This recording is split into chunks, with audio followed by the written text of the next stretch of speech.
មូលហេតុដោយសារយើងមានហាត់ផលយើងដែលយើងធ្វើតិចទី1ដោយសារនេះគាត់ត្រូវធ្វើការថ្ងៃ10ហ្នឹងគាត់ត្រូវ sell energy អញ្ចឹងកម្មវិធីយើងត្រូវប្រពធ្វើឡើងគឺមានកំណត់ក្នុងការឈប់អញ្ចឹងបើន័យថាការទទួលភ្ញៀវប្រកាសជាអត់ដិតដល់ហើយអញ្ចឹងបើយើងហៅច្រើនទៅយើងនឹងមិនអាចទុក energy គាត់សម្រាប់ការប្រកួតធំគាត់បានទេអញ្ចឹងហើយបើយើងហៅតិចទី1ហាត់ផលទី2ខ្លាចគេហៅវិញខ្ញុំនិយាយស៊ីនចាដោយសារអីពីអ្នកខ្ញុំនេះគឺរវល់ពួកខ្ញុំរវល់ខ្លាំងមែនតើថាខ្លាំងអស់ចំណងដៃតែរវល់ខ្លាំងមែនតើដល់ពេលអញ្ចឹងហើយយើងហៅគេមកចាប់ពេលគេហៅវិញយើងអត់បានទៅទោះបីតែយើងចង់ដៃគេក៏យើងមានអារម្មណ៍ថាខ្មាស់ខ្លួនឯងដែរចាអញ្ចឹងហើយអារ៉ាប៊ីទម្លាយមូលហេតុធំចំនួន2ដែលមិនបានអញ្ជើញភ្ញៀវច្រើនក្នុងថ្ងៃមង្គលការ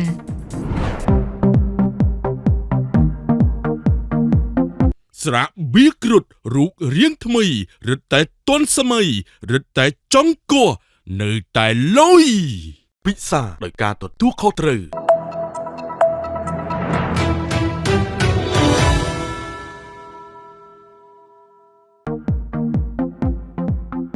តារាចម្រៀង Rabby បានដឹកដៃកូនខ្មែរកាត់អាមេរិកជាកីឡាករ Nick Taylor ចូលរោងការកាលពីកន្លងមកថ្មីៗនេះហើយអ្នកទាំងពីរទទួលបានការចាប់អារម្មណ៍យ៉ាងខ្លាំងពីទស្សនិកជនអ្វីដែលធ្វើឲ្យអ្នកគាំទ្រមួយចំនួនរឿងឆ្ងល់ពីពិធីបង្គោលការតារាចម្រៀងលេចធ្លោរូបនេះពុំឃើញមានអ្នកសិល្បៈចូលរួមច្រើននោះទេខណៈថ្មីៗនេះ Rabby ទើបតែទម្លាយមូលហេតុមិនអញ្ជើញភ្ញៀវចូលរួមច្រើនក្នុងពិធីបង្គោលការរបស់ខ្លួន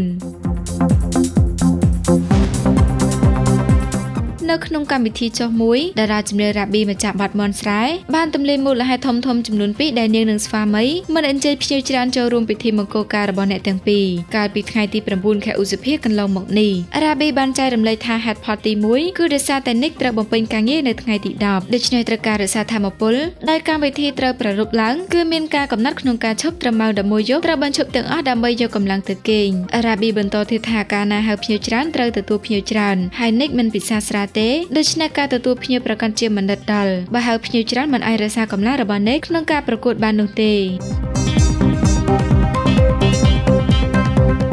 តារាចម្រៀងរូបនេះបានលើកហេតុផលទី2ថាគឺខ្លាចគេហៅវិញត្រង់ចំណុចនេះ Rabby បានបញ្យល់ថានាងនឹងនេះគឺអ្នកទាំងពីររវល់ខ្លាំងមែនទែនបើយើងហៅគេមកពេលគេហៅវិញទោះយើងមិនបានទៅទោះបីជាចង់ដៃគេវិញក៏មានអារម្មណ៍ថាខ្មាស់គេដែរហើយនេះជាហេតុផលទី2របស់ Rabby ដែលមិនហៅភ្ញៀវច្រើនគួរបញ្ជាក់ផងដែរថាត្បិតតែហៅភ្ញៀវតិចក្តីប៉ុន្តែតារាចម្រៀង Rabby បានចេញមកបង្ហោះថាចំនួនភ្ញៀវរបស់នាងលើរហូតដល់300នាក់ដោយសារនាងអញ្ជើញត្រឹមតែ200នាក់ប៉ុណ្ណោះមានការចូលរួមរហូតដល់500នាក់ជាហេតុធ្វើឲ្យមានការរអាក់រអួលនៅក្នុងកម្មវិធីដោយមានភ្ញៀវខ្លះកំងអាហារខាងក្រៅយកមកញ៉ាំ